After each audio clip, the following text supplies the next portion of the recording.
So Virgo, your week commencing the 26th of May forecast begins with a real burst of excitement. I think the chances are that you've probably done something completely off the cuff as last week came to a close, but maybe also you've experienced a sense of potential rebellion, because there's part of you that does really appreciate a settled pattern and structure. But as your ruler Mercury goes right to the top of your horoscope as you enter this new week, if you're not particularly satisfied in an existing job, I feel that Mercury moving here could give you the push to reach out to other potential opportunities. Also, for some Virgo people, I feel retraining, reskilling, or using experiences from your past in a new and fresh way is definitely something you can consider, not just with Mercury moving into your 10th house, but also with the new moon on Tuesday. So your connection to the wider world is definitely very much in the celestial mix, but it's also a great time for you to raise your profile, to let people know about what talents and qualities and experience you have.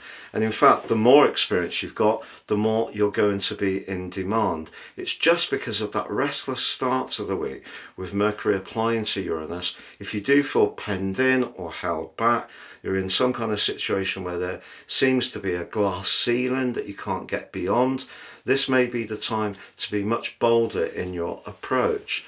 Now, because Saturn has moved into the 8th house of your chart, that's very much to do with longer term finances. So if you don't feel the opportunity for you to reach greater success is going to come working for someone else, don't underestimate your ability to offer services and skills and your knowledge as a self-employed person, or perhaps buying and selling online, because Mercury coming out of that link with Uranus could be stimulating all sorts of possible ideas for you. In fact, by the end of this week, as Mercury aligns with the Sun, you could find yourself, if you're having an interview, coming across with a great deal more confidence, self-belief and conviction, and it can impress someone. It may also be, ironically, despite that need for a change, that you do end up talking to someone from your past, with Venus and Mars still in contact. And also by the end of the week, as Venus and Jupiter, the two planets of fortune, align, I feel that Jupiter high in the sky has meant over the last year its opportunities have been limited by some heavy stuff around demands. Maybe a line manager, maybe the person you're trying to sell to or buy from hasn't been the easiest to deal with.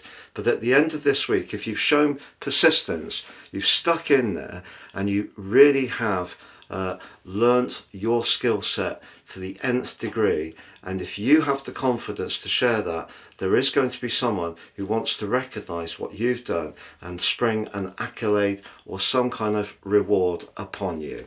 Join me at my new website at www.patrickarundell.com. You can sign up for your free daily written horoscope fired to your device each morning, but also you can get your daily, weekly, monthly, yearly, general, love and Vedic horoscope forecast, as well as my wonderful 3 card tarot.